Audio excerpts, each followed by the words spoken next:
Évidemment, la semaine passée, on a eu une belle matinée de baptême. Et cette semaine, on recommence dans notre étude de Luc. On est rendu au chapitre 6. Pour ceux qui étaient là il y a 2 semaines, vous vous rappelez qu'on a vu, ou on a commencé ce qui est les béatitudes et les malédictions. Et en fait, on a vu que c'était une espèce de résumé que Luc fait du sermon sur la montagne. Et donc, il condense les pensées de celui-ci en 6 versets, ni plus ni moins. Et on a vu les 2 premières béatitudes et malédictions qui étaient reliées à ceux-ci. On a vu qu'ils sont donnés principalement de la part de Jésus pour les apôtres, pour ses disciples. Et on a vu qu'ils sont donnés comme une espèce pas d'avertissement, mais d'encouragement dans leur pauvreté, à rechercher les choses du royaume, les choses qui ne sont pas terrestres. Il les exhortait à regarder à ce royaume qui était futur, qui était leur espoir à venir. Et en même temps, les avertit de la malédiction de rechercher que les richesses de ce monde.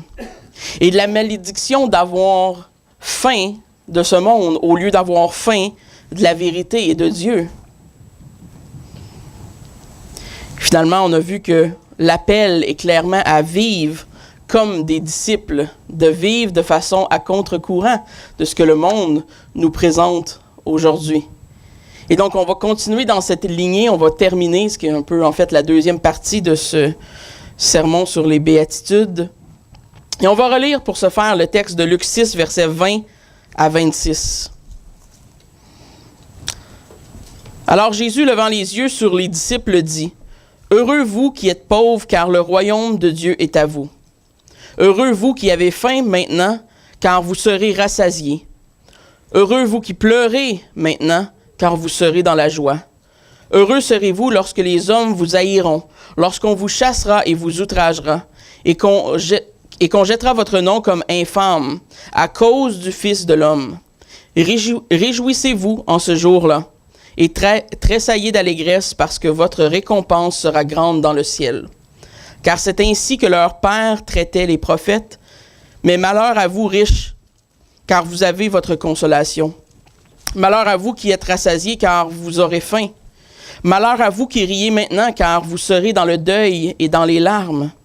Malheur lorsque tous les hommes diront du bien de vous, car c'est ainsi qu'agissait leur père à l'égard des faux prophètes. » Amen. Que le Seigneur bénisse sa parole ce matin. Ce matin, on va voir les 2 dernières béatitudes à la fin du verset 21 et le verset 22. Et vous savez, les thèmes de la souffrance et le thème de la persécution sont 2 thèmes qui reviennent peut-être trop souvent à notre goût dans le Nouveau Testament. Et on n'aime qu'à parler de l'amour de Dieu et tout cela, mais vous savez, le thème de la souffrance revient probablement aussi souvent que le thème de l'amour divin. Et la persécution, elle aussi. Et si on lit le Nouveau Testament, si on lit comment l'Église dans le Nouveau Testament par les apôtres s'est établie, on ne peut que constater que ces 2 thèmes sont importants. Et donc, qu'est-ce que la souffrance dans la vie du disciple? Le verset 21, la deuxième partie, nous donne la 3e béatitude qui est « Heureux vous qui pleurez maintenant ». Et comme fidèle à ce que Luc a enseigné depuis le début, en fait c'est Jésus, là, il a un certain inconfort quand on lit ces choses. « Heureux ceux qui pleurez maintenant, car vous serez dans la joie ». Ça nous semble contre-productif comme façon de voir la vie. Mais il faut définir la vraie joie. Pour comprendre la vraie joie, il faut savoir d'où elle vient et comment la trouver. Mais il faut à la fois reconnaître qu'il y a une réalité bien présente qui habite notre terre, qui habite l'humanité, et c'est la souffrance. Et depuis le péché original de Adam et Ève dans le jardin, à cause du péché, l'humanité entière est couvert de ce cancer qu'on appelle la souffrance. Et la souffrance se manifeste de toutes sortes de manières, et elle n'est pas limitée seulement aux croyants. Tout homme sur cette terre souffre à cause du péché, à cause que l'homme a brisé le plan parfait de Dieu initialement. Et donc, ce sont nos péchés qui causent notre souffrance. Ce sont nos choix en tant qu'humanité, la corruption morale de nos cœurs qui causent la souffrance dans le monde. Et vous savez, ça, c'est la vraie réponse à quand les gens nous demandent « Mais pourquoi est-ce que si Dieu existe, il y a autant de souffrance? » À cause que l'homme est corrompu et immoral. Mais en tant que chrétien, et c'est là tout l'encouragement que Jésus fait dans cette béatitude, en tant que chrétien, notre joie et notre espoir est futur, évidemment. Elle n'est pas dans cette vie. On ne devrait pas, en tant que chrétien, trouver nos trésors sur cette terre. Et j'espère que je ne vous apprends rien en disant cela ce matin, parce que les richesses de ce monde ne sont qu'éphémères et temporaires. Ils ne dureront vraiment pas longtemps. Surtout si on les compare aux standards de l'infini, de l'éternité. Et vous savez, pour voir ce phénomène et l'ironie de cette recherche, vous savez, il y avait un film il y a quelques années avec Will Smith qui s'appelait La recherche du bonheur, quelque chose comme ça, le Pursuit of Happiness, je pense, qui est un concept très américain, la poursuite du bonheur. Vous savez, c'est très dans notre fibre en tant que Nord-Américain, et même on le voit chez les jeunes milléniaux, on les appelle les jeunes milléniaux, les jeunes de mon âge, un peu plus jeunes, là. Et l'idéologie qu'ils ont, même à travers leur vision du monde. Ces jeunes, pour la plupart, ne se marient plus.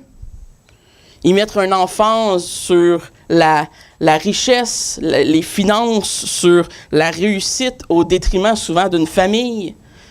Il y a même un refus dans notre société complet d'avoir souvent des enfants, sous prétexte qu'on n'est pas prêt, que ça va brimer notre vie privée, que la Terre est surpopulée, toutes sortes de choses comme ça.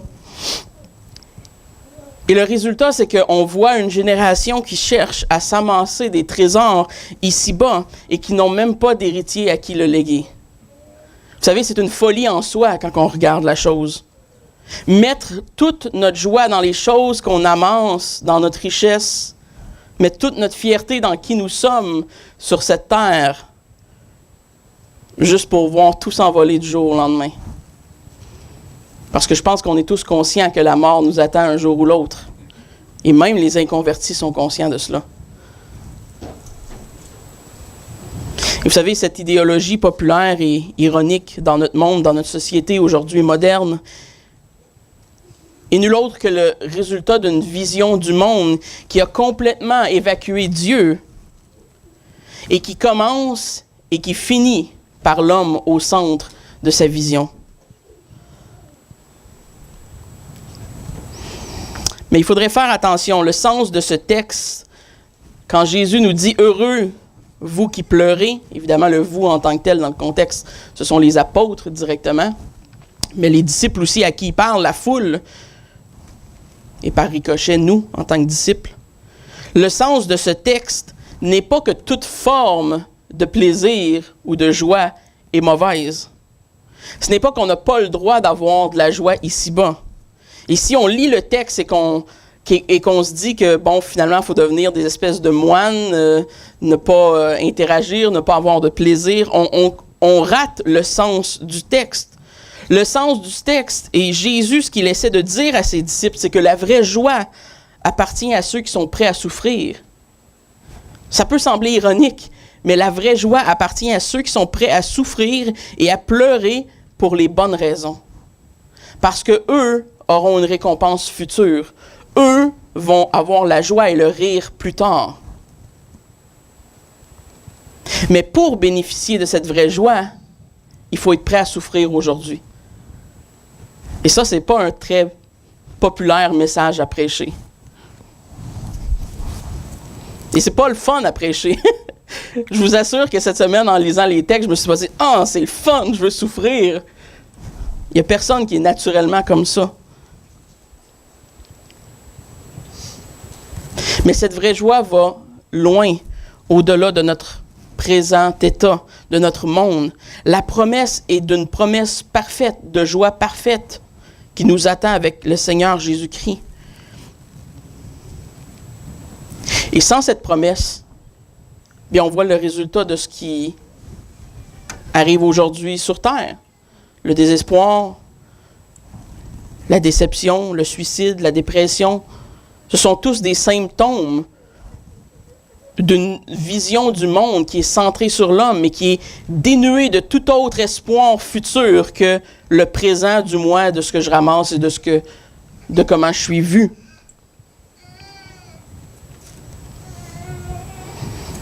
Prendre plaisir en ce que Dieu a créé, prendre plaisir en ce que Dieu donne, c'est bien, c'est pas mal. On peut en jouir.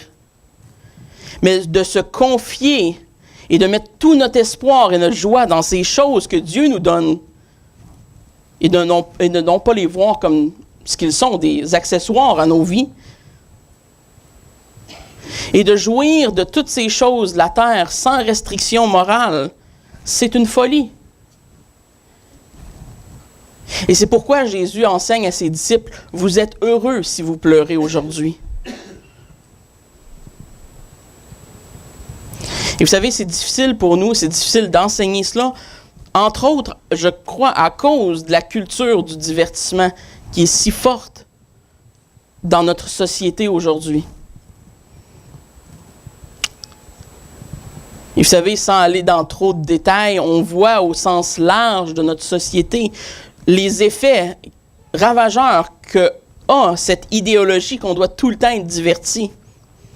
La difficulté que les jeunes ont de plus en plus à se concentrer, la gratification instantanée qui est devenue comme seconde nature chez l'être humain nord-américain quasiment, la diminution du sens des responsabilités, ce sont tous des effets de vivre dans une société qui veut constamment être nourrie de divertissement. Vous savez, il y a une raison pourquoi Jean Calvin a écrit l'Institution chrétienne à 20 ans. C'est qu'il n'y avait pas de TV et pas de tablette. Il était capable d'être concentré sur une tâche. Et avec tout le divertissement, toutes les choses qui sont à notre disposition aujourd'hui, c'est difficile de trouver l'énergie dans notre cerveau de se concentrer sur une tâche et s'y dédier pleinement.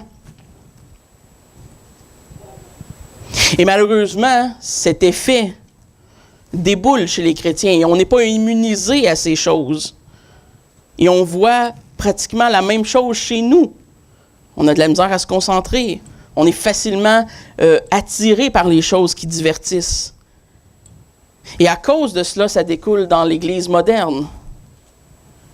On a besoin d'être divertis aussi dans l'Église moderne. On a besoin des prédications qui ne durent pas plus que 15-20 minutes parce que sinon, on a de la misère à se concentrer. C'est trop pénible, c'est trop dur, on ne peut pas écouter. On a besoin de recevoir sans jamais donner, de participer sans s'attacher et de recevoir dans notre foi sans souffrir pour celle-ci. Ce sont tous des résultats de cette culture qui nous environne et qui nous atteint si facilement.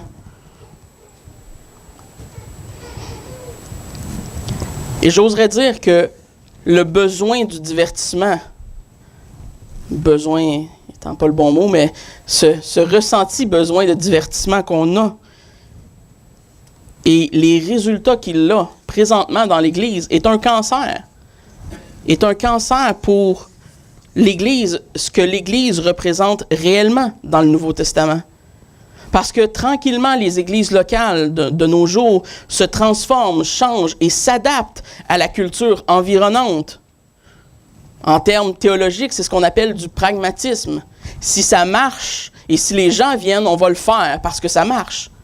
Et donc, on a passé du temps où on se demande, est-ce que c'est vrai? Si c'est vrai, on va le faire. Là, on dit, est-ce que ça marche? Si ça marche, on va le faire. On verra si c'est vrai après. Et le problème, c'est que le divertissement n'est pas le but de l'Église. Vous savez, j'aimerais qu'on soit tous réjouis et exhortés et encouragés à chaque fois qu'on vient à l'Église. Mais la réalité, c'est que le but de l'Église et la raison pour laquelle elle a été fondée, ce n'est pas pour divertir vos cœurs et vos pensées. C'est premièrement pour glorifier Dieu. Et c'est deuxièmement pour équiper les saints dans la vérité et être un pilier de la vérité dans le monde.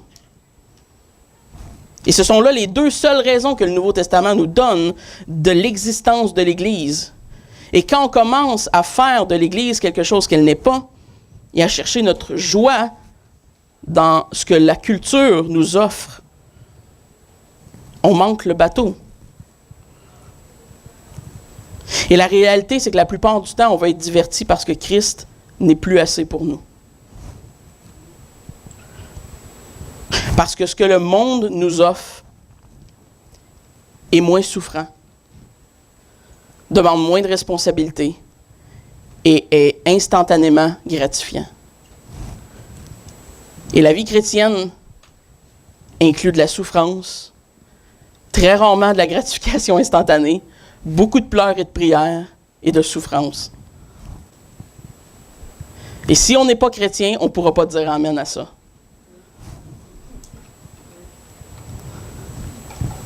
Mais qu'est-ce qu'est la relation entre la souffrance et notre foi en tant que chrétien? Et vous savez, j'aimerais faire une bémol. Ce n'est pas que les chrétiens sont appelés à aimer la souffrance en soi. Ce n'est pas la souffrance en soi qu'on aime. C'est la cause de la souffrance. On est appelé à aimer la souffrance à cause de la personne qui nous appelle à souffrir. Et l'amour de Christ mène à une souffrance. Et donc, on est appelé constamment dans le Nouveau Testament à la supporter pour la cause de Christ. Et vous savez, la vie chrétienne est remplie d'occasions d'exercer cette béatitude, de pleurer aujourd'hui. Et si vous n'avez pas occasion de pleurer dans vos vies quotidiennes, peut-être que vous ne vous connaissez pas assez. Parce que vous pouvez pleurer pour vos péchés. Vous pouvez pleurer pour le déshonneur que l'on jette à chaque jour sur la gloire de Dieu, sur le péché de notre société, sur l'immoralité des gens qui sont autour de nous, sur la perdition des gens qui sont autour de nous, sur ceux qui souffrent dans d'autres pays, même ici aussi, mais ceux qui souffrent de persécution dans d'autres pays, physiques, spirituels, mentales, morales. Ceux qui souffrent à cause d'injustice. Ce sont tous de très, très bonnes raisons de pleurer aujourd'hui. Et ce que Jésus nous enseigne, c'est que c'est bien et c'est souhaitable en tant que chrétien de pleurer pour ces choses. Et que si on n'a pas un fardeau pour ces choses-là, on ne rend pas gloire à Dieu. Mais remarquez que ces pleurs sont centrés sur la personne de Dieu. Ils sont centrés sur l'œuvre de Dieu. Dans Esdras 10, verset 6, on lit ceci. « Puis Esdras se retira de devant la maison de Dieu et alla dans la chambre de Jochanan, fils d'Élichib. Quand il y fut entré, il ne mangea point de pain, et il ne but point d'eau, parce qu'il était dans la désolation à cause du péché des fils de la captivité. » Esdras a été dans sa chambre et il était désolé. Il a probablement pleuré pour Israël qui était captif à cause de l'immoralité qui habitait premièrement le peuple d'Israël, mais aussi le peuple environnant, à cause que la gloire et la réputation de Dieu étaient atteintes. Et là, j'aurais pu vous en lister une panoplie de ces versets et de ces exemples. Mais la réalité, c'est que nous souffrons et nous pleurons de bien des manières en tant que chrétiens. Et pour bien des raisons spirituelles. C'est ce qu'on appelle cette tristesse divine qui devrait être une caractéristique de chaque croyant pieux qui tourne leur âme vers Dieu.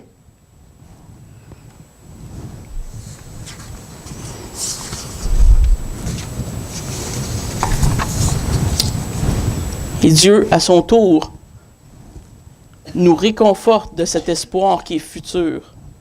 Comme dans l'exemple de la pauvreté ou de la faim qu'on a vu, les deux premières béatitudes, Jésus réconforte ses disciples. Vous pleurez aujourd'hui pour ces choses et c'est bien. Mais un jour qui arrive, l'espoir, c'est qu'il n'y aura plus ces grincements de dents, plus ces pleurs, cette souffrance. La joie et le rire nous appartiendront éternellement.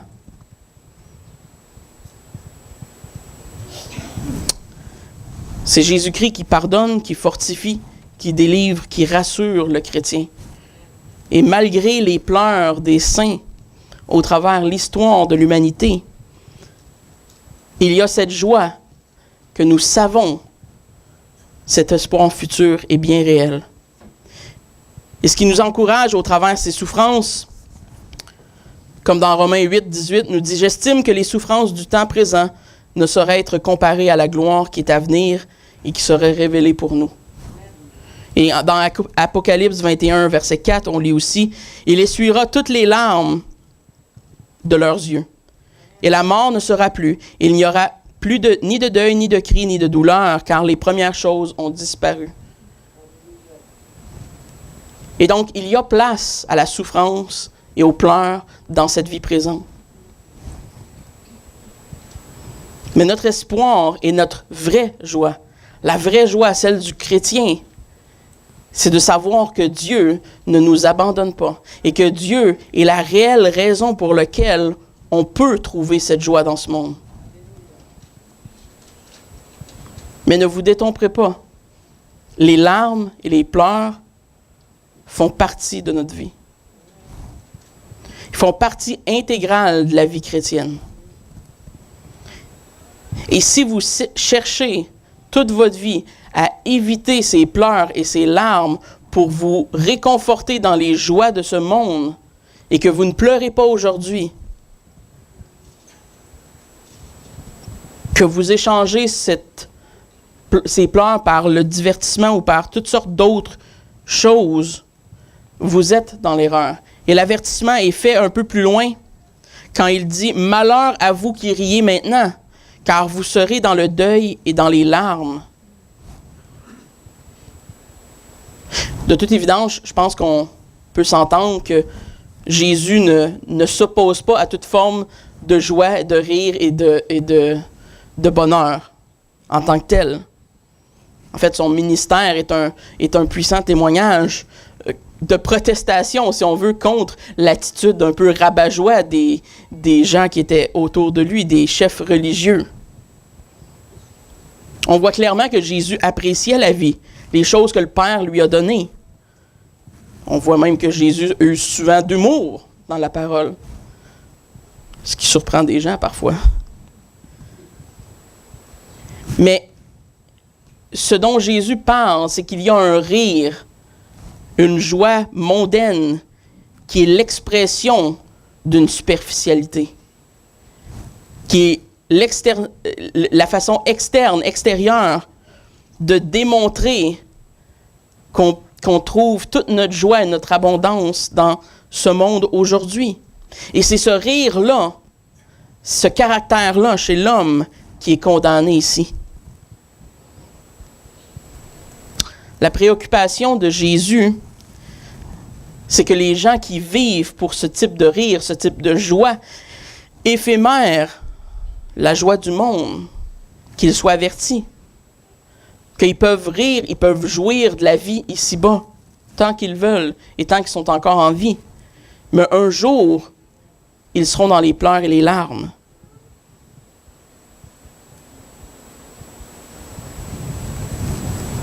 Et c'est peut-être dur à entendre, mais ces gens sont stupides.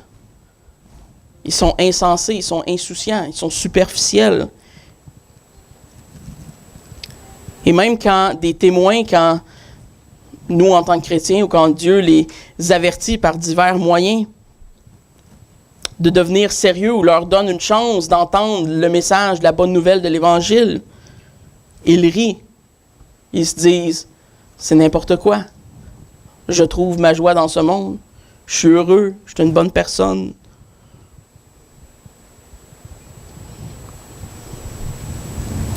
Le sort éternel des hommes et le salut de ceux-ci est un thème central à l'Évangile. Et on sait que sans pardon des péchés, il n'y aura aucune joie qui est réelle et qui est vraie et qui est éternelle. Il va y avoir seulement des larmes et des pleurs. Et c'est là l'avertissement. Évidemment, ce message ne s'adresse pas nécessairement à vous ce matin si vous êtes chrétien, du moins j'espère. Elle s'adresse à ceux qui se rient de Dieu, qui se moquent de Dieu, qui se moquent de la foi que Dieu offre, qui méprisent la parole et qui ridiculisent les disciples comme les apôtres. Et c'est probablement la raison pour laquelle Jésus leur dit ces choses, pour qu'ils soient au courant que quand les gens vont les rejeter, que c'est Jésus-Christ qu'ils rejettent.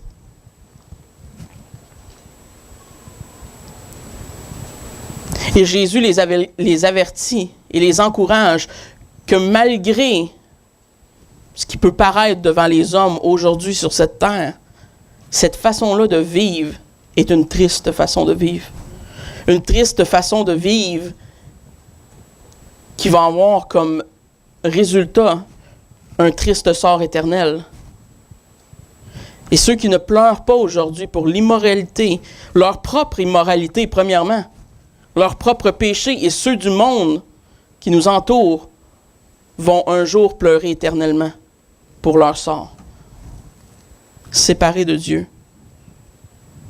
Et la vraie joie appartient à ceux qui ont le royaume de Dieu, à ceux qui sont enfants de Dieu, à ceux qui aujourd'hui peuvent être pauvres, peuvent souffrir, peuvent avoir faim, mais qui éternellement savent qu'ils ont le royaume.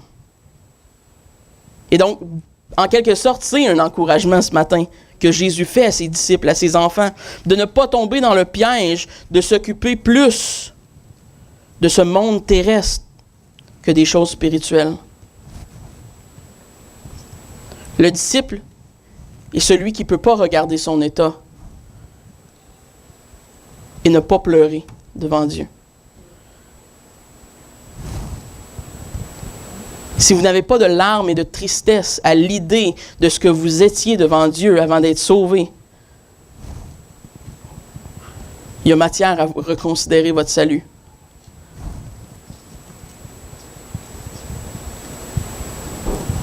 C'est une manifestation du fait qu'on est des enfants de Dieu, qu'on aime la sainteté, qu'on aime la gloire de Dieu et qu'on a une profonde tristesse pour tout ce qui atteint la gloire de Dieu, incluant notre propre péché, le péché, l'immoralité de notre monde, de nos gouvernements, de notre société, de nos collègues.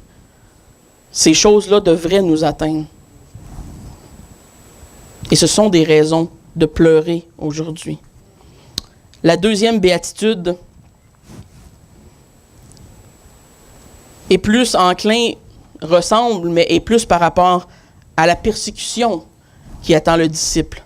Les versets 22 et 23 disent « Heureux serez-vous lorsque les hommes vous haïront, lorsque on vous chassera, vous outragera et qu'on rejettera votre nom comme infâme à cause du Fils de l'homme. » Et après ça, il nous encourage, réjouissez-vous. Premièrement, ce qu'il faut noter, c'est que la persécution vient à cause du Fils de l'homme. Elle ne vient pas à cause que vous êtes vraiment désagréable. Faire la distinction. Mais une chose qui est sûre, c'est que quand on lit le texte, on ne peut que constater que la persécution est une promesse. La seule persécution qui soit légitime, par contre, c'est celle qui vient à cause du nom de Dieu dans nos vies. Et non pas parce qu'on est terriblement pénible à vivre. On n'a pas à chercher la persécution. On n'a pas nécessairement à désirer la persécution. Elle est une promesse inévitable et un résultat inévitable qui nous est annoncé pour la piété des enfants de Dieu. Et pourquoi? C'est assez simple. Parce qu'un disciple n'est pas plus grand que son maître. Ils ont crucifié Jésus à cause de ce qu'il a dit. Et dans Jean 3, après 16, qui est bien connu, dans le verset 19 et 20, on lit quelque chose d'intéressant. On lit « Et ce jugement, c'est que la lumière étant venue dans le monde, les hommes ont rejeté les ténèbres à la lumière, ont préféré les ténèbres à la lumière, parce que leurs œuvres étaient mauvaises. Car quiconque fait le mal haït la lumière et ne vient point à la lumière, de peur que ses œuvres ne soient dévoilées. » Et donc, c'est relativement simple à comprendre. Personne qui est dans les ténèbres ne veut être éclairé de ses péchés, ne veut que ses péchés, que sa vie soit mise à nu. Ce qui prouve la conscience que Dieu a mis dans chaque homme en passant. Mais la persécution qu'on peut vivre en tant que chrétien est une preuve de notre foi. Et c'est aussi une raison de se réjouir de notre témoignage de Christ. 2 Timothée 3, verset 12 nous dit ceci. « Or, à tous ceux qui veulent vivre pieusement en Jésus-Christ seront persécutés. » Vous savez, l'histoire nous démontre que depuis le début de l'humanité, et pas juste du Nouveau Testament, depuis le début de l'humanité, ceux qui ont voulu vivre de façon pieuse ont été persécutés. D'une façon ou d'une autre, pas toujours physiquement, mais d'une façon ou d'une autre, ils ont été persécutés. Je vais prendre le temps de lire un petit résumé que j'ai pris dans un bouquin qui s'appelle Jesus Freak de DC Talk, que j'ai traduit librement, qui est en fait l'histoire d'un réformateur anglais mort en 1555, qui s'appelle John Bradford. John Bradford se tenait fermement devant le chancelier. « Je vous implore, dit le jeune homme, ne condamnez pas l'innocent. Si vous croyez que je suis coupable, vous devriez me donner une sentence, sinon, vous devriez me libérer. » Bradford, le pasteur bien-aimé de Saint Paul à Londres, avait été jeté en prison pour sa conviction différente de celle de l'Église d'État pendant le règne de la reine Marie, celle qui porte le surnom aujourd'hui de Bloody Mary. Pendant qu'il était en prison, plusieurs membres de sa congrégation venaient le visiter, tellement qu'il prêchait pratiquement 2 fois par jour. Il enseignait aussi aux autres hommes en prison, aux voleurs et aux petits criminels, les exhortant à partir de la parole de Dieu, en subvenant souvent à leurs besoins de nourriture. Considérant que les prisons étaient bien différentes de ceux d'aujourd'hui. Les gardiens de Bradford avaient une telle confiance en son honnêteté qu'il avait souvent le droit de sortir de prison sans escorte pour aller faire des visites paroissiales aux malades de la congrégation. Tout ce qu'il devait faire était de promettre de revenir à une certaine heure. Il était si enclin à garder sa parole qu'il revenait souvent avant l'heure prescrite par son couvre-feu. Après 1 an et demi, un pardon fut offert à Bradford s'il acceptait de renier ses convictions doctrinales, mais il ne le fit point. Après 6 autres mois en prison, l'offre fut répétée. Encore, il refusa. John, l'avertit un ami, tu dois faire quelque chose pour gagner du temps. Demande à discuter de tes convictions avec les érudits de la reine, et cela te gardera peut-être hors de danger imminent. Et John répondit alors, « Si je fais cela, les gens penseront que j'ai commencé à douter des doctrines que je confesse, et je n'en doute aucunement. Alors ils te tueront probablement très bientôt, » dit tristement son ami. Le jour qui suivit cette conversation, John reçut une sentence de mort, et la femme d'un de ses gardiens venue lui annoncer la nouvelle, elle dit, « Demain, tu vas brûler. » Bradford regarda au ciel et dit, « Je t'en remercie, Dieu, j'ai attendu ce moment depuis longtemps. Seigneur, rends-moi digne de ceci. » Espérant garder les foules au minimum, il transféra Bradford dans la nuit, d'une prison à une autre. Le mot se répandit quand même et une grande multitude venait lui dire au revoir. Plusieurs pleuraient et priaient pour lui. En retour, Bradford les salua et pria pour eux et leur futur. À 4 heures le lendemain matin, une grande foule était assemblée au lieu du bûcher. À 9 heures, quand John devait finalement être brûlé, une foule d'une magnitude incroyable s'était amassée, tellement grande que c'est avec plusieurs hommes armés que John fut apporté au bûcher, accompagné d'un jeune homme de 19 ans qui avait lui aussi refusé de renier sa foi. Chaque homme tomba à terre et priait pendant 1 heure. John se leva et embrassa le bois de son bûcher. Et d'une voix forte, il dit à la foule, « Angleterre, repens-toi de tes péchés. Prends garde à l'idolâtrie, prends garde aux faux enseignants, prends garde qu'ils ne vous séduisent point. » Alors il pardonna ses persécuteurs et demanda à la foule de prier pour lui. Et tournant la tête vers le jeune homme appelé John Leaf, il lui dit, « Sois d'un bon réconfort, mon frère. Ce soir, nous serons au joyeux festin de notre Seigneur. » Et vous savez, c'est une histoire parmi des milliers que j'aurais pu choisir. Il y a plusieurs formes de persécution dans notre monde. Il n'y a pas juste la persécution physique, bien qu'il y en a encore énormément. Mais la question qui devrait nous venir en lisant ça, c'est est-ce qu'on est persécuté? Est-ce que vous êtes persécuté aujourd'hui? Et si la réponse à cette question-là est non, pourquoi?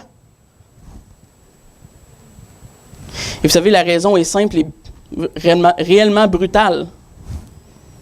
C'est que notre vie ne reflète pas encore assez Christ. Et ça, c'est la raison que vous n'êtes pas persécutés.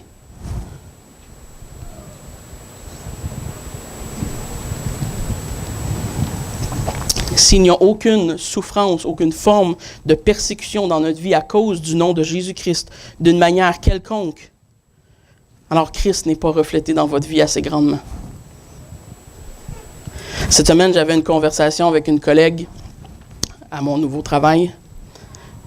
Puis on s'est mis à parler, ça l'a facilement dérapé vers des questions sur mes enfants, l'école à la maison, l'homosexualité, toutes les belles questions. Et j'ai répondu par la gloire de Dieu, franchement, à ces réponses. Mais je sentais une torture dans mon âme de vouloir patiner de tous les bords, sachant que les choses que j'étais en train de dire pourraient facilement me mettre dans le pétrin.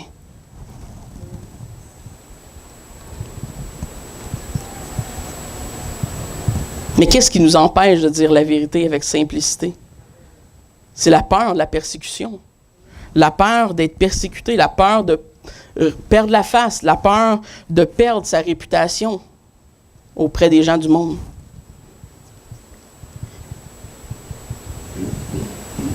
Et malheureusement, on doit admettre que souvent dans nos vies, cette peur-là du monde et des hommes qu'on a est plus grande que la crainte qu'on a de Dieu. Et vous savez, la solution à ce désespoir, la solution à ce problème n'est pas le désespoir, ce n'est pas l'abandon, ce n'est pas de se décourager face à nos vies misérables.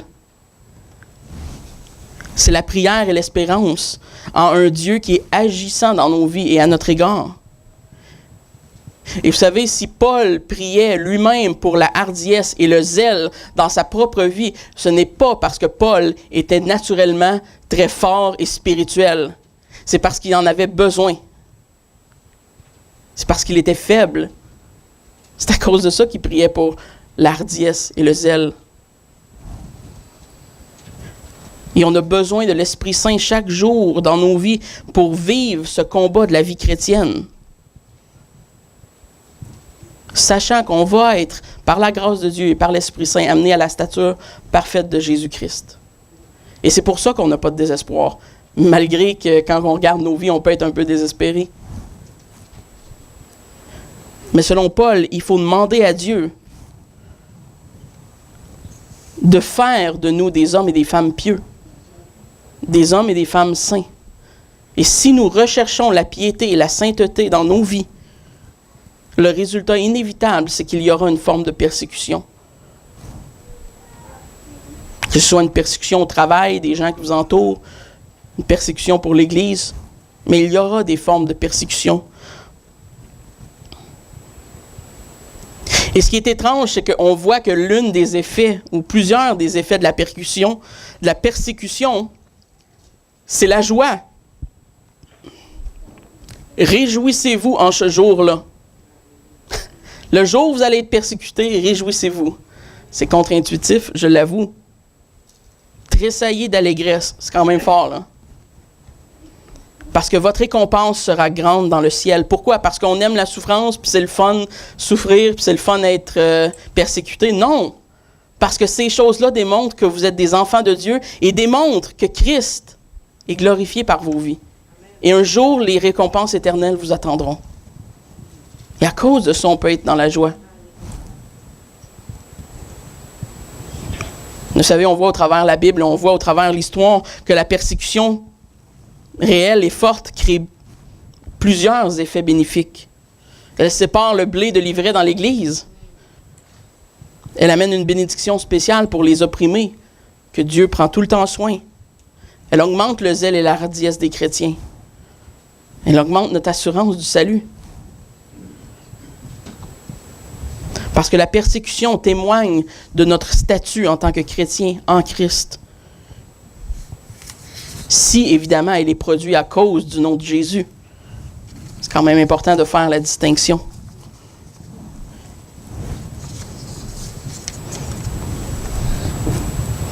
Mais ce qui nous attend est mieux que ce qu'on pourrait avoir ici-bas. Et c'est ce que Jésus laisse comme héritage à ses disciples à ce moment-là. Et l'avertissement final qui s'est rattaché, c'est « Malheur lorsque tous les hommes diront du bien de vous, car c'est ainsi qu'agissait leur Père à l'égard des faux prophètes. » Et vous savez, Jésus parle à ses disciples et la majorité d'entre eux vont finir comme des martyrs. La grande majorité vont finir martyrs.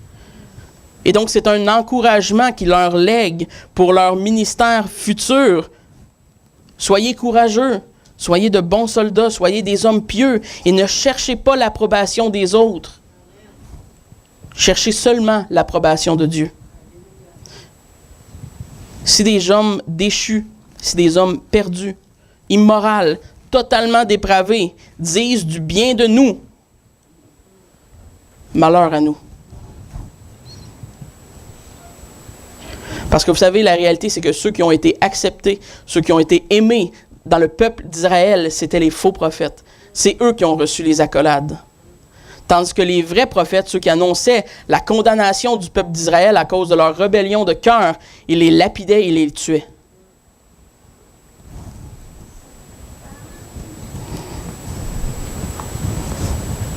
Vous savez, c'est difficile de prêcher ce message ce matin sans sentir le poids énorme de la condamnation face à nos manquements. Mais je crois qu'il y a des passages des Écritures qui sont nécessaires de prêcher comme ça. Pour nous rappeler que la grâce de Dieu surabonde dans nos vies. Mais je crois que ce matin, nous devons demander ensemble à Dieu de continuer cette œuvre en nous de sanctification, de nous rendre pieux, de nous donner de s'attacher non pas aux choses de ce monde, mais à l'espoir futur, à lui, à Dieu et au royaume qui est à venir, à délaisser les attraits de ce monde, à abandonner notre réputation face aux hommes, à être prêt à abandonner notre confort humain présent aujourd'hui sur terre, sachant qu'il y aura un réconfort éternel qui est beaucoup mieux. Et donc, je vous encourage à prier cette semaine pour que Dieu continue à nous équiper et nous rendre disposés à pleurer pour nos péchés, pour les péchés de notre société, des gens autour de nous.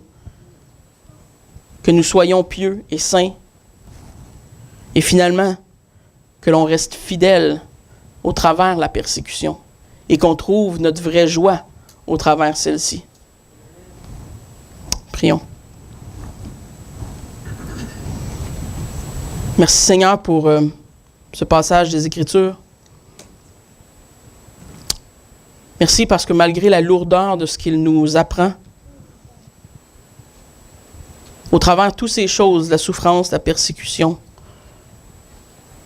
le thème qui revient, c'est la grâce et l'encouragement que tu donnes à tes enfants. Sachant, Seigneur, que ce monde peut être très ardu et que cette vie peut être parsemée de difficultés énormes. Mais que toi, Seigneur, tu nous promets une vie parfaite, une vie sainte, une vie remplie d'abondance et de bénédiction éternelle en ta présence. Et en tant qu'enfant, c'est à ces choses que l'on veut s'attacher. C'est à toi que l'on veut s'attacher. Garde-nous, Seigneur, de mettre notre confort dans les choses de ce monde. Garde-nous de mettre toutes nos richesses, de mettre toute notre joie dans ce monde, dans les choses qu'on possède ou dans notre réputation. Quoi que ça en coûte, Seigneur. que nous soyons prêts à tenir ferme devant les accusations de l'ennemi. Et toutes ces choses, Seigneur, on te le demande pour ta gloire, sachant que c'est par ta grâce et par ton Esprit Saint dans nos vies que tu vas nous rendre à la stature parfaite de Jésus-Christ, ton Fils bien-aimé. Amen.